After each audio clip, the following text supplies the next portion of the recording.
Kami ajak Anda pemirsa untuk membreakdown hasil survei terbaru ini dan juga tidak ketinggalan untuk melihat tentunya program apa saja yang disiapkan pemerintah ke depannya untuk membalikan keadaan menjadi lebih baik lagi. Bersama kami saat ini telah bergabung peneliti indikator politik Indonesia, yaitu ada Bang Kennedy Muslim dan juga tenaga ahli staf utama kantor presiden atau KSP, yaitu ada Bang Irfan Pulungan. Selamat sore Bapak-Bapak semua.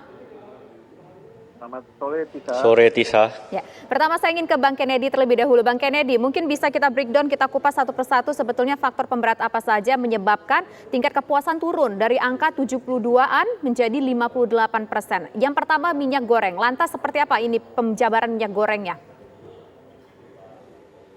Ya, benar, Tisa. Jadi seperti yang disampaikan di paket pengantar tadi, memang banyak isu yang kita cek dalam survei terhadap approval rating Presiden Jokowi di survei terakhir kami, dan kami menemukan bahwa memang isu penanganan minyak goreng baik itu dari ketersediaan maupun dari harga, kestabilan harga itu menjadi faktor penyumbang yang terbesar atas menurunnya approval rating Presiden Jokowi. Ini merupakan penurunan kelima kali berturut-turut setelah approval rating Presiden Jokowi itu sempat menyentuh titik tertinggi di awal bulan Januari 2022. Memang sempat mengalami sedikit rebound di survei terakhir kami di akhir April ke angka 64, namun kembali menurun ke 58,1%. Ini merupakan approval rating terendah selama 6 tahun terakhir. Dan biasanya dalam pengalaman survei kami, approval rating ini selalu berkorelasi dengan tingkat inflasi. Tingkat inflasi kita yang mencapai hampir 4% saat ini memang bukan sesuatu angka yang luar biasa karena ini pernah terjadi ketika tahun 2017 sampai 2019 gitu, sebelum pandemi gitu. Namun yang membedakan adalah saat itu daya beli masyarakat itu masih baik gitu. Nah, ketika setelah mengalami 2 tahun pandemi, daya beli masyarakat yang menurun ini tentu semakin memukul masyarakat ketika harga minyak goreng juga melonjak gitu loh, terkait dengan ketersediaan di awal tahun kemarin dan juga sekarang meskipun mungkin dari sisi ketersediaan ada penurunan persepsi masyarakat akan suplai minyak goreng yang sudah mulai melimpah dari 75 ketika kita menanyakan kepada responden seberapa sulit Anda menemukan minyak goreng di pasaran, ada penurunan cukup signifikan dari 70% sehingga tinggal sekarang 50% yang menyatakan bahwa sulit mencari persediaan minyak goreng di pasaran saat ini.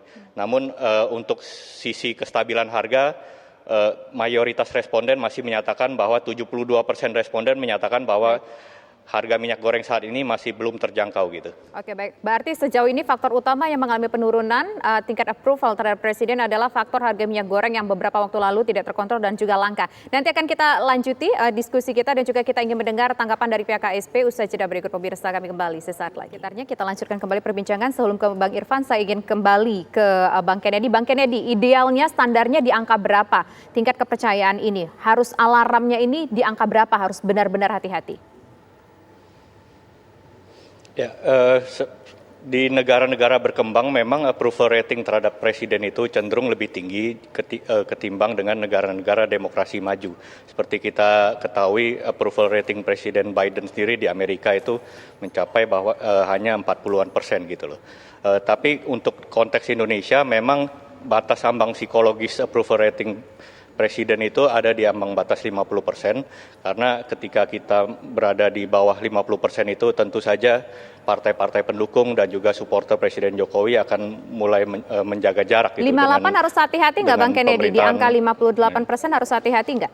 Ya, yang kita lihat justru trennya ya, karena kita lihat dari awal Januari hingga sekarang itu tren menurun ini cukup konsisten gitu. Dari awal tahun hingga sekarang memang sempat mengalami rebound sekali namun kembali menurun gitu di survei terakhir baik. kami. Sekarang saya ingin ke Bang Irfan. Bang Irfan, trennya mengalami penurunan indeks terhadap pemerintah dan angka 58% harus hati-hati. Apa yang akan dilakukan pemerintah untuk menaikkan lagi kepercayaan masyarakat ini, Bang Irfan? Ya, kita pertama kami di pemerintah menghormati dan menghargai hasil survei yang dilakukan oleh indikator ini. Ini berarti artinya sebagai bahan evaluasi pemerintah untuk tetap mawas diri, tetap melihat kondisi-kondisi lapangan yang ada. Dan ini memberikan juga atensi dari publik ya terhadap kinerja ataupun program-program pemerintah yang ada gitu.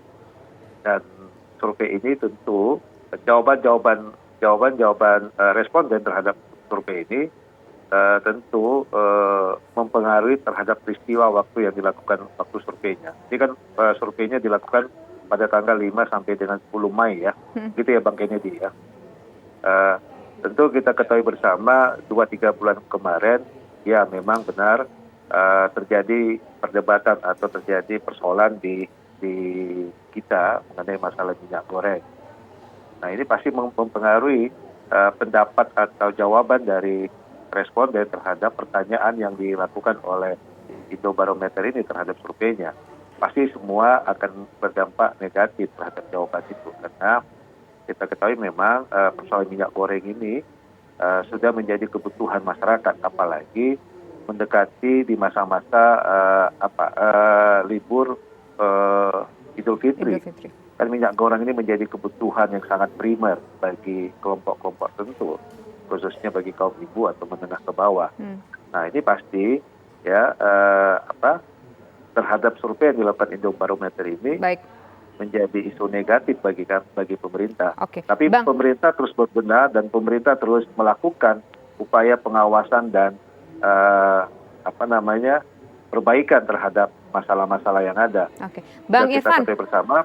Ya. Bang Irfan, ini kan kalau disampaikan Bang Kennedy tadi trennya kalau nggak salah 5 atau 6 kali berturut-turut ini mengalami pelemahan, mengalami penurunan begitu ya.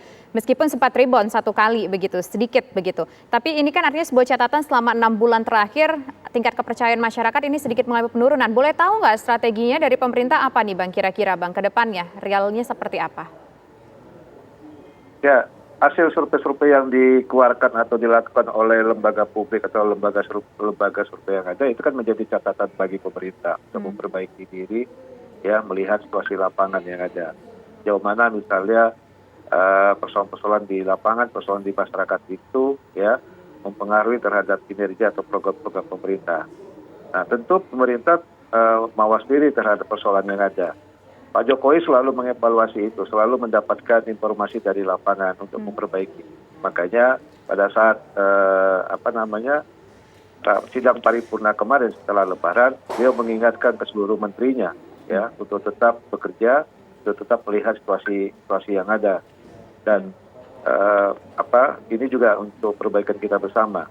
Tentu persoalan-persoalan ini tidak terlepas dari persoalan-persoalan yang ada di tingkat internasional juga ya. Masalah minyak goreng misalnya, yang hari ini kita ketahui persoalan minyak dunia ini sangat naik dan itu sangat signifikan terhadap kejadian perang antara Rusia dan Ukraina mempengaruhi kan. Nah, hal seperti ini yang juga kita lakukan.